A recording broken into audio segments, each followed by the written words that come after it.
ovulyatsiya ayollarda qachon boshlanadi? O'zi ovulyatsiya nima? Bir oyda 24 soat bir kun bo'ladi ovulyatsiya. O'sha vaqt jinsiy aloqa qilsangiz, homilador bo'lish foizi oshadi 70-80%. Ayollar bir oyda bir marta menstruatsiya bo'ladi, hayz ko'radi.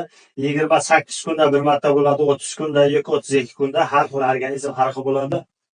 Mana shular ikkita fazaga bo'linadi: follikulyarna faza va lyutiniyaviy faza. Follikulyarna faza, ya'ni mana follikula birinchi kun menstruatsiyadan hisoblaysiz, hayz ko'rgan kundan hisoblab to 14 kungacha bu follikulyarna faza bo'ladi. 14-kun mana follikula yoriladi, ichida yaysa kletka chiqadi, turbalar va matkaga boradi. O'sha vaqtida siz jinsiy aloqa qilganingizda sizning spermatozoidingiz yaysa kletka bilan uchrashadi va homilador bo'ladi.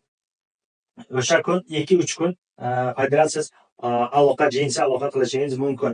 30 kunda bo'lsa -15 qilasiz, 15-kun qo'shilasiz. Agar 32-kun hayz ko'rsa -16 qilasiz, 16-kun qo'shilib boshlaysiz.